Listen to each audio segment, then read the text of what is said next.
Hello everybody and welcome. I am the Beta Plan and this is Vampyr. Time to talk with this very chatty fellow. Perhaps he wants to say a few more things to me than others would. Forgive my interruption. Do not apologize, my son. Father Tobias Whitaker is always happy to teach mortals about the incoming Armageddon. I am Dr. Jonathan Reed, and I just have a few questions. A scientist? You are much more lost than I thought, my son. Interesting that his faith doesn't immediately hurt me. What do you mean when you say that I am more lost than you thought? All scientists are entangled in a world of causes and consequences, and most of them can't see the plain truth. Quite a judgmental opinion, if you ask me. But what do I know? Blinded by science as I am. But you are seeking answers, aren't you? Answers about the Armageddon about to strike the city.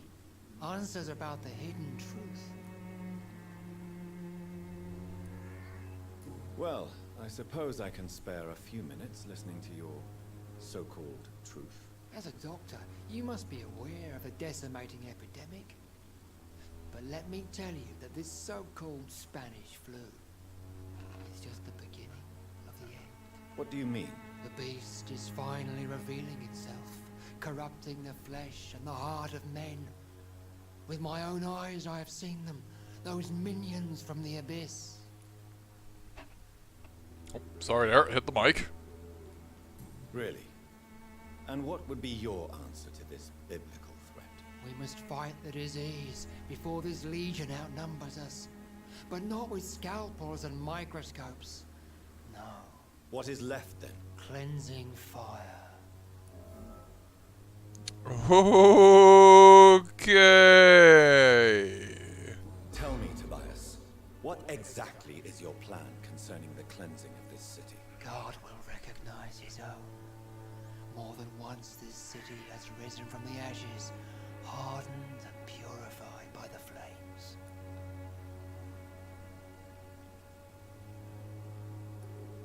Fire is just the instinctive answer of a caveman facing something he does not understand. This is the 20th century. Your lack of faith is predictable. But my task is to convince rational minds like yours to see the light. This is God's will. You're mad and dangerous. You're nothing but a soulless butcher. A small-time Torquemada. The Savonarola of Whitechapel. My son, if you think salvation is a free gift, go listen to the lies of that pompous fool, Joseph. Joseph, a fool. Vicar Larrabee of St. Mary's Church. While he continues preaching his fraudulent redemption, more and more people die in the streets.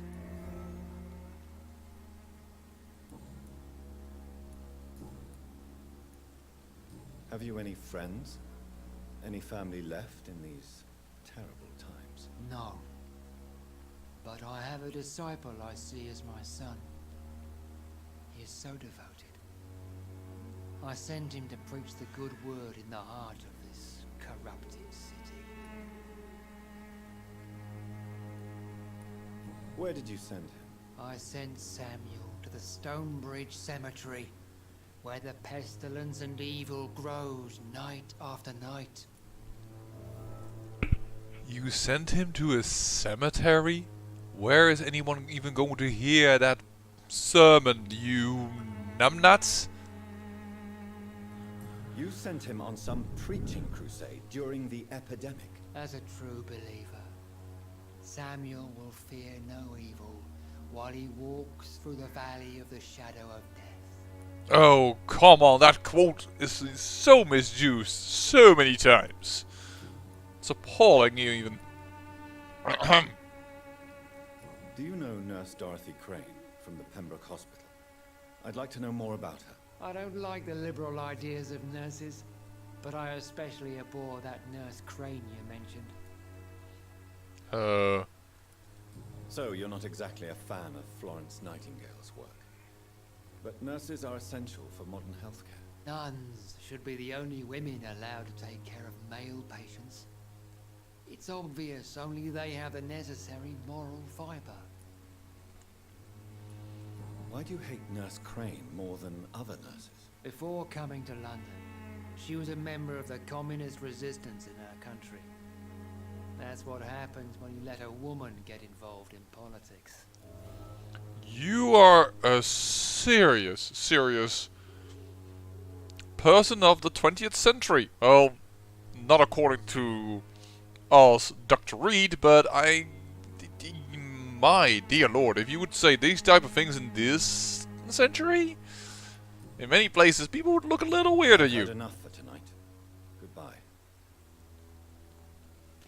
Let's put it that way. Just a wee little weird would people look at you.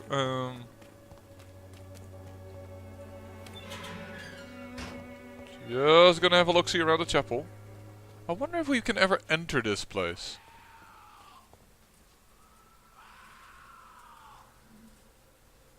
I won't be able to sneak up on that guy.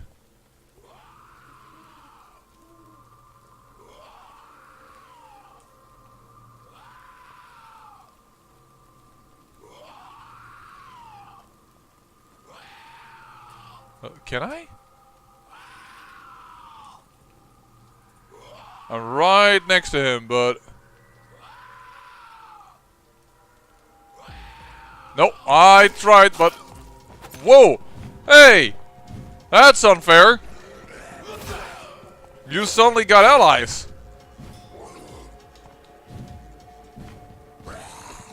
Whoa, okay.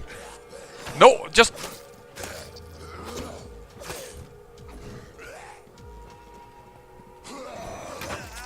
I was trying to do a blood spitter.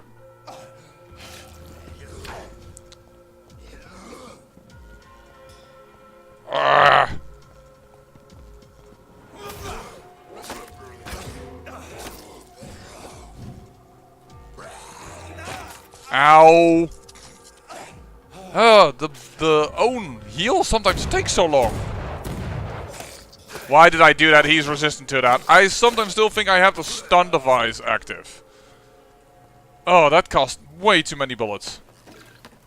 Because I am an idiot. I really shouldn't press... My mistake. Just simply my mistake. Let's not sugarcoat it or anything. My mistake.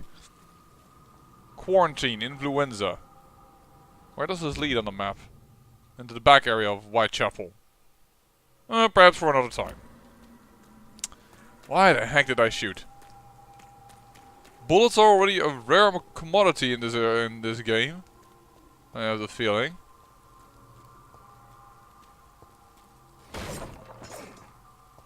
Nothing in there. Oh, I thought I could maybe enter there and find some secret.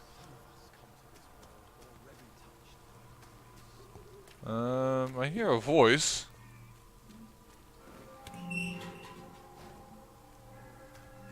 Oh, that's him! An angel made flesh, I tell you.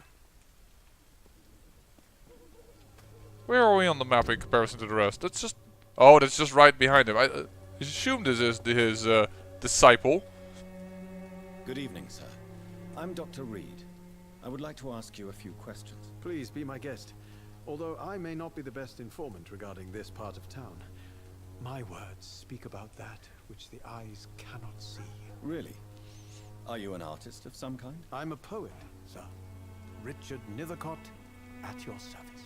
Oh, okay, so it isn't. But he was just here in a cemetery as well, so I assumed, but I assumed wrong. May I ask what you're doing at this hour of night, sir? Do you live here? Not at all. I'm just enjoying the pleasure of a quiet walk. Though night talks are always preferable, if you ask me. Especially with strangers. But are you not afraid of the epidemic? Oh, why should I?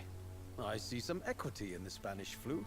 No flesh should be saved, say the scriptures. Good or evil, rich or poor, all are equal in the eyes of the flu. If you say so. But as a physician in a time of epidemic, I must caution you to avoid unnecessary exposure, sir. Thank you, Doctor. But we both know the seeker of truth has to go boldly where the weak dare not. Are you aware that your life could be in danger in this part of town? But this is where I must be to feel the real beat of the city. I had to come, see it for myself, alone. I understand your need for solitude, but it's not safe around here. I don't care. I don't have many friends, Doctor, and my family despises me. If some misfortune came upon you, who would be here to help you? Well, you for a start, my dear Doctor. Okay. What are your thoughts on the terrible situation in this city? Terrible, you say? No. Of course, the death of so many innocents is a tragedy. But the scourge has not been all bad for the city. Oh, no, sir. What are you talking about? Do you remember London before the flu? Noisy, cacophonic, quiet nowhere to be found. And now, listen to this oddly peaceful silence. I think I hear screams of people dying. Peaceful? That's quite an unusual way to speak about the epidemic. And very inappropriate, I must say. Most people fail to understand my perspective. I don't blame them. But how could I call myself a poet if I veiled my feelings? You are a strange man.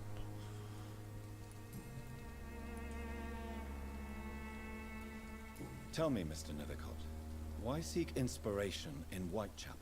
The place is not beautiful per se, but how to explain it? Stirring and challenging.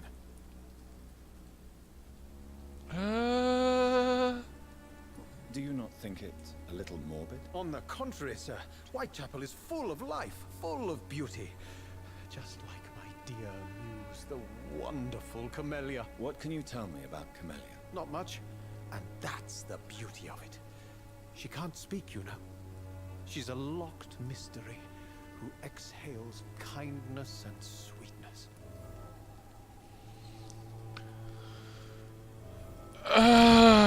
And have you ever tried to learn more about her? Where she lives? How she survives? Whom she may know? Maybe I prefer she remains an enigma. Reality can be so dull, don't you think? Reality can also be refreshing in the sense that you actually are in touch with it. Perhaps you're just afraid to find out the truth about your muse. One day, perhaps, I'll ask her to come with me. But will she still be my wild flower of Whitechapel if she moves uptown? In what way, exactly? The struggle by gaslight, the barren smiles and the added hunger under the rain. If you say so. Such vibrant antagonism and vivid paradox. The stripped humanity raged across each street. Vivid, of course, yes. And what about the poignant distress? Oh yes, the poignant distress. You see what I mean, don't you? That's what I want to write about. And that's what Whitechapel is made of. We just summed up a few of the things that most people would consider bad traits, or at least somewhat disconcerting traits of an area. Reasons why people wouldn't live there, or would. I'm sure some people would read the poems to get an insight into the melancholy and the general upheaval of the epidemic, but I don't think you're talking really sense. Did you know the mute florist is a member of a secret society? No, I didn't. But I thank you for this information, sir. For it only enriches the mystery surrounding the precious Camellia. Secret society I would find a little perhaps over the top, but I fear you are a hopeless romantic, Mr. Nethercott. Guilty as charged, Dr. Reed. Are you not curious? Is there not more you wish to know? That girl has not an ounce of malice in her. Whatever she may be hiding, it's certain to be for the benefit of most, if not all. That is an interpretation, Mr. Nethercott. One based I'll on leave you alone. fantasized romantic ideas. Yeah, I'm out of here. Anything of value to be had in this area? Nope. Yes.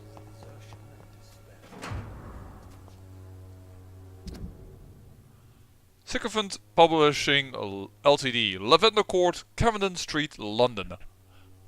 Ah, dear Mr. Nethercott, thank you for sending your book of poems, Songs from the Defeated City, which we found as interesting and profound as we told you the first time we received it. Alas, in the terrible times our country is currently facing, you must understand that such title would be totally inappropriate for any publication. Thus, since you still refuse to change your title and demand the full publication or none of your work, I'm sorry to announce you that the Sycophant Publishing chooses the second option. With kind regard, A.G. Morris. Let's talk to him about that. Good evening, Mr. Nethercott. And good evening to you too, my good sir. Can I be of any help? You don't really make a living from your scribblings, do you, Richard? No, sir, I don't. I work so hard. I put all my time, my energy, my devotion into the precise carving of words.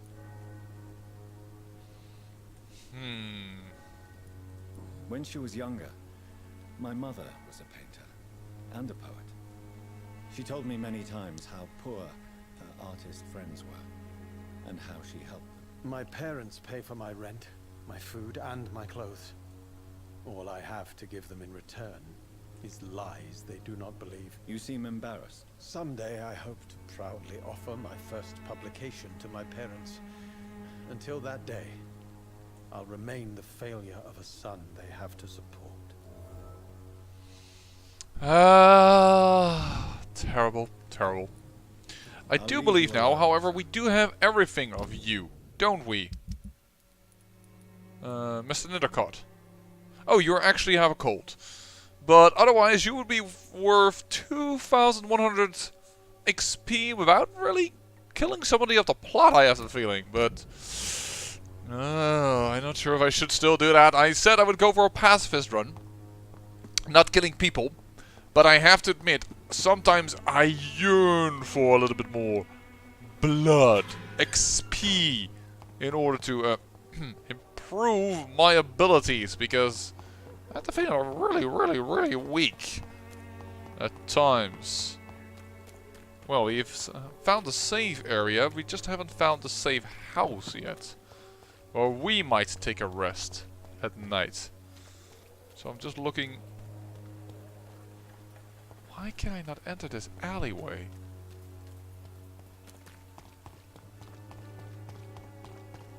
Pay me a glass and I'll be gentle. Pay me a bottle and I'll be nasty. No. Thank you very much. Could I hop onto those?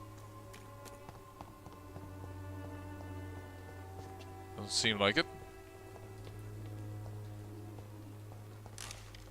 Found somewhat of a secret, but wouldn't call it a big one. Hello! What's up here?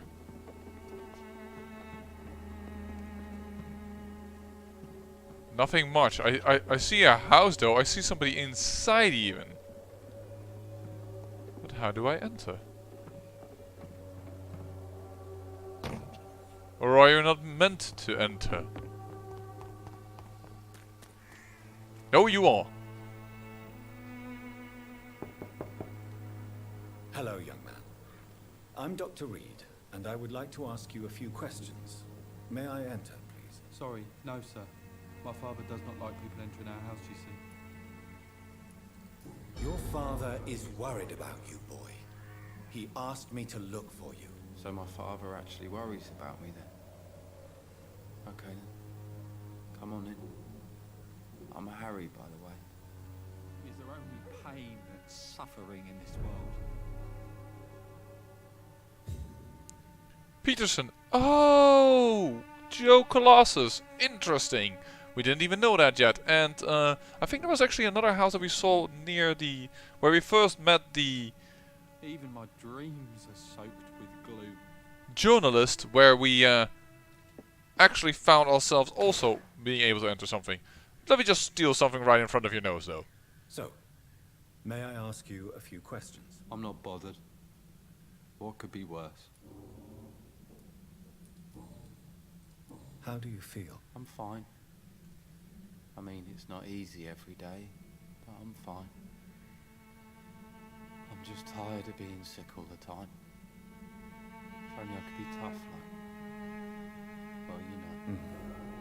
Speaking of which, what can you tell me about your father? My father is an idiot who makes idiot things. That's all I have to say. Forgive my bluntness, young man, but you don't seem happy living in Whitechapel. Why should I? I never wanted to come here in the first place. It was my father's decision. And look around you. Does this look like a nice place to live?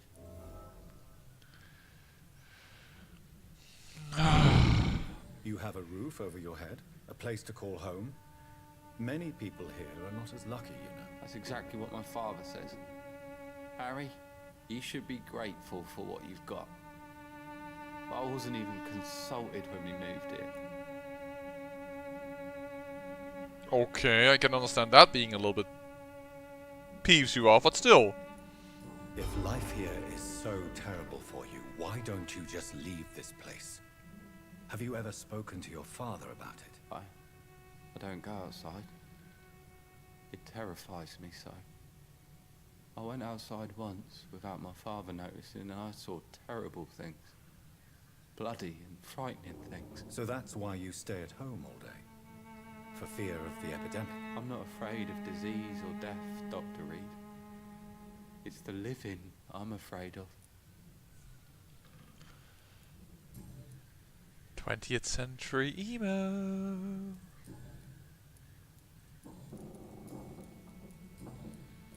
Goodbye, young man.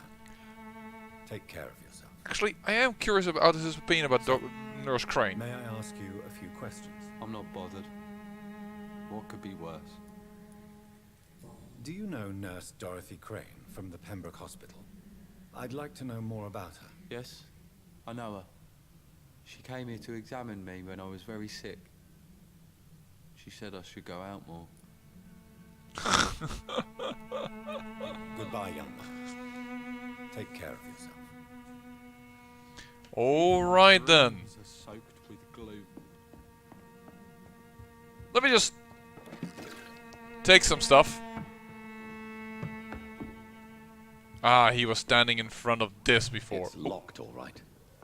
Can't enter that. Can't enter this. Oh, job refusal letter. Interesting. Dear Mr. Peterson, it is my duty to inform you of our refusal to accept your application for a job at the dockyard. I must thank you for the time spent at our office explaining the difficulty of your situation with your ill boy and the loss of your beloved wife. But it is also my duty to point out the policy of our company, which expressly reproves the employment of former criminals or convicts. Your unfortunate connections with the ill-famed Wet Boot Boys have been duly noted. These are hard times, sir, and Finch and Harper intend to reward first the candidates who pass a small inquiry we like to conduct about our future employees. You have my sincerest and deepest sympathy, and may God be with you and your family. And yes, I've added a few extra words. Alright, well, we are learning more about Peterson.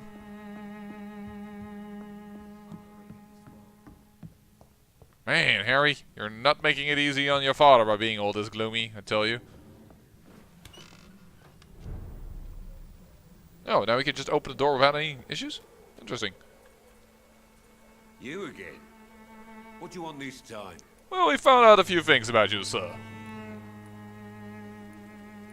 Harry doesn't seem happy living in Whitechapel. Why did you make him come here? I've always put my son's interests above everything else, whatever he may think. Our house is small but affordable. The walls are thin, but the door is solid. You really love your son, don't you, Mr. Peterson? He's my pride and joy.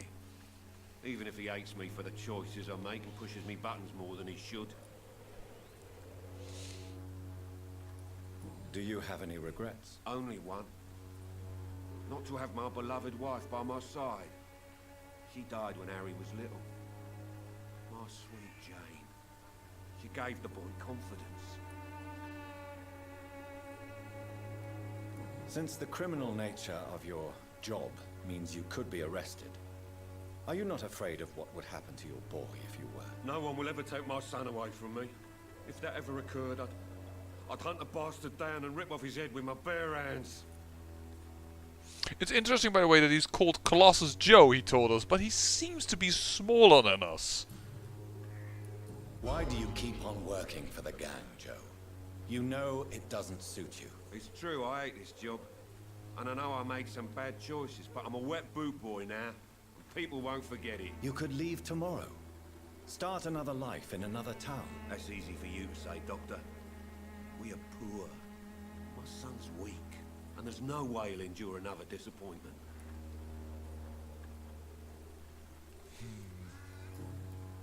Hard time indeed. Goodbye, Mr. Peterson. Alright, one more house. That was over there when we first met the journalist, and then we'll do the main quest. It was over here, wasn't it? Oh, it was over here. One more alley back. Oh no, there isn't this available. My mistake. I sincerely apologize. Can't even open that door despite the fact there's clearly some light behind the windows, so people in there must be alive. I'm cheap and I'm clean. That's fine for you? Time to start the main quest again. Although I get distracted by the...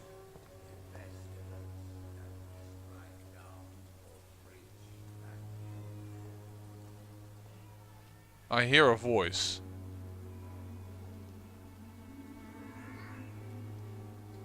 It's locked, all right. But what I wanted to say is I get distracted by these surrounding areas. That doesn't look like an enemy.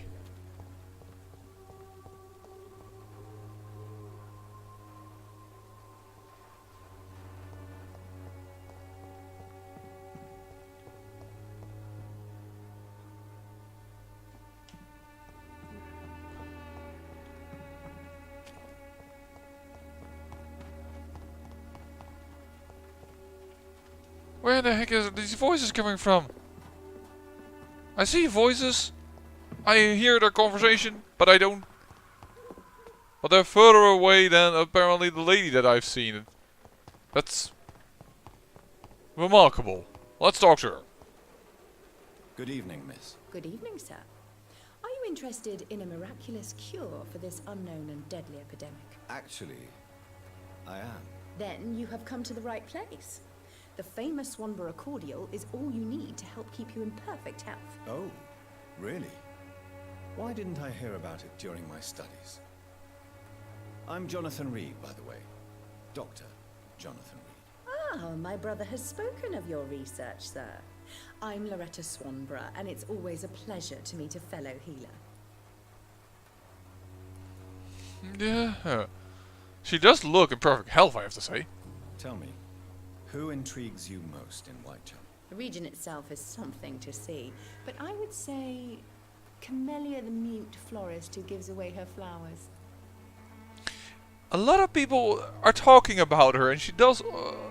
she's worth quite a bit of XP. I'm starting to wonder if it would be very dangerous to have a little nip from her.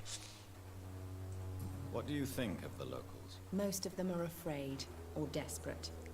They all come to me eventually for my remedy. Is there anyone I should avoid? Cadogan Bates, without a doubt. The bloody bastard remorselessly exploits poor migrants as soon as they get here. I think that's the one that we actually saved.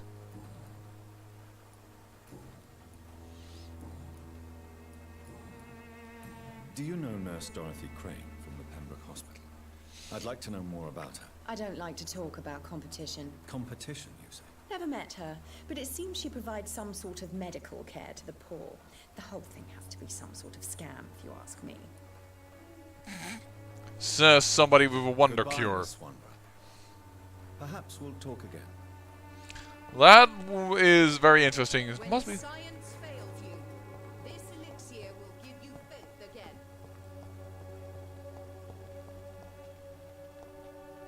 You are dead. That's very interesting. I'm going to look into this. I'm getting so distracted by all the good looks and all the terrains in here. I know I got distracted. I'm getting distracted again, but I also hear this Benjamin still going on.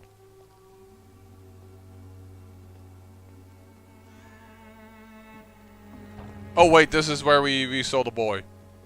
No, this is not new. This isn't new. Never you mind. Where the heck are Albert and Benjamin and all those guys? I can hear them, just don't know where they are. Well, time for the main quest. What do you want? Leave me alone. Good evening, sir. I'm Dr. Reed. I'm looking for Nurse Dorothy Crane. There is no Dorothy Crane here. Now goodbye. I'm afraid this medical leaflet says the opposite, sir.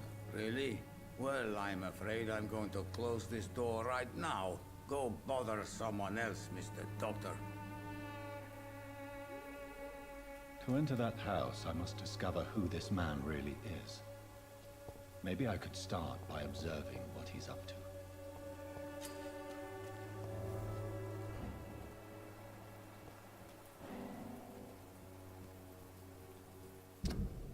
He has bronchitis. Social circles? Knittercott is a social circle of it. I understand Camellia, but that I'm not sure about.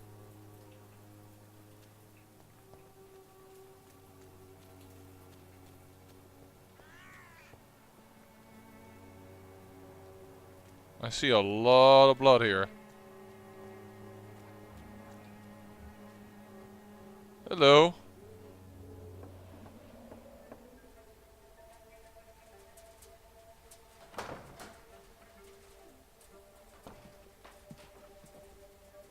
A strange man was at the door with a pass for our medical facility. I refused him entry. Darius, how could you know he didn't need our help? His clothes were too finely tailored to be for Whitechapel. Perhaps just a friend of that stray poet who is always about. Richard Knittercott? No, not of the same cloth, this man. I suspect some machination from that journalist. Clayton Darby. Is he still asking questions? Yes. I saw him drifting around St. Mary's Church. I swear he is tracking me just downwind.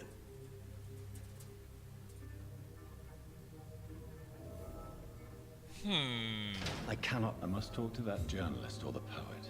They must know about Darius. Well, by the church they just mentioned. we've already met those people. How wonderfully simple. Journalist and poet. I will do both, by the way. I'm not going to do one. I want the full picture, if you will. Then to the left here, and then depends on where he has just decided to stroll off to, where he is. Not over here. All right. Have you gone down this way, Mr.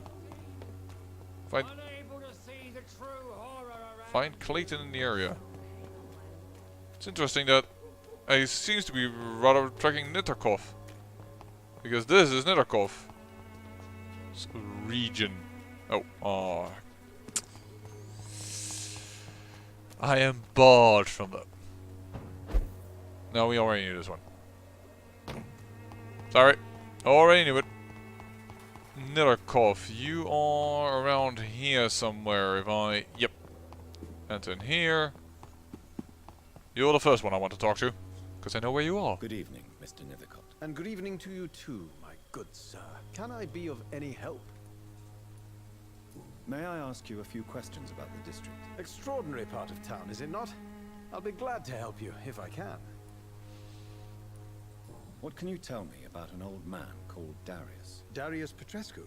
Yes, I know him. At first, I thought he was only a small publisher. I invited him to publish my work, but his reaction was pretty clear. Not interested in your talent? Darius is an old political activist who takes delight in printing tracts and lampoons. Those communist activities only require mediocre writing skills.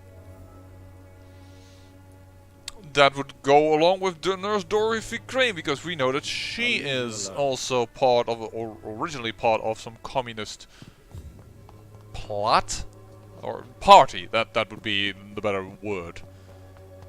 All right.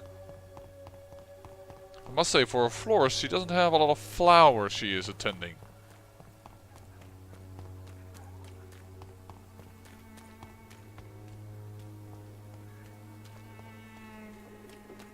There you are. I can see you now in the back.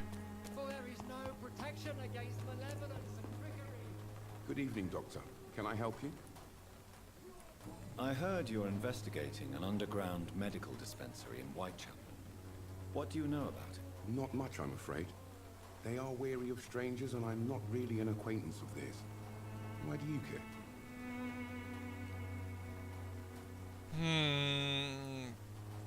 I'm a doctor, Mr. Darby.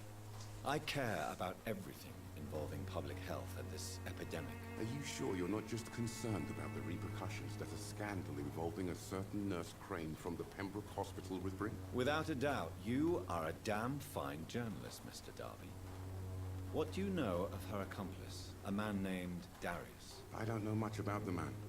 He's very cautious, never goes out, doesn't seem to have any friends or family. He never goes out? No. A few days ago, he unexpectedly did. I followed him, but it was just a ruse to keep me away from his house. Really? How do you know? He went to the nearest mailbox, but just before posting his letter, he ripped it up and threw it away. He has no relatives at all? No.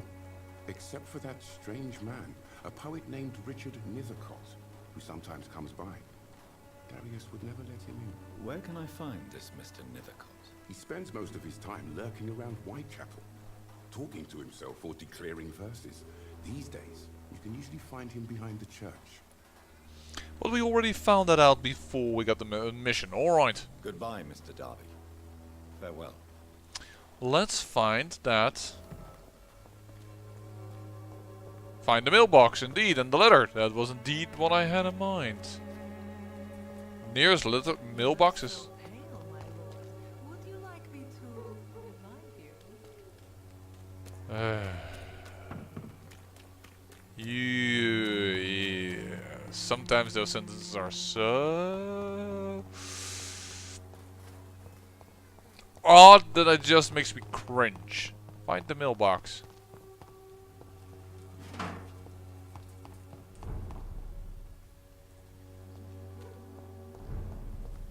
Why do I need to find? I assume the nearest mailbox is near his wall, near his house, but oh no, it's this mailbox. My dearest, most beloved children. You have less beloved children? I always find it strange when somebody says that in a letter. I am so sorry you have not heard from me for a few months. The situation in London has been difficult. I know it may sound selfish and silly when you, my children, are still living in a country consumed by war, but there's also a war going on here in England. A war against poverty and against injustice. This is a war I intend to fight despite my advanced years. This is why I'm writing you today. I won't be coming back to Romania. That probably means I won't see you again before I die. Don't be sad, my darlings. You are grown up now, and you have children of your own. You know the sacrifice we sometimes must accept to make the world a better place. This is one I must make now. To feel useful one more time, I wish you a long and happy life. Kiss my grandchildren for me, and remember that your father loves you all the way from this cold, damp country. I am as ever your loving father, Darius Petrescu. The content of Darius' letter to his children could give me more leverage to enter. Well, Darius is a bit less of a mystery now. It should not be that difficult to incite him to let me in. I think that is something that we have to do in the next episode, because it's already been 40 minutes. I am surprised myself, and I apologize for the lackluster episode in that sense. I do really need to find a safe house somewhere nearby, and perhaps find somewhere to gain some skills, change a few things about. It's locked. Still locked? Okay. Or still locked. Also locked, I should probably say. But, yeah, we had no combat at all this episode. I mean, I don't mind it in general to have no combat episode, but I can also understand that that is no civilians allowed, sir. more interesting, so... You kill me, you say? I don't think so.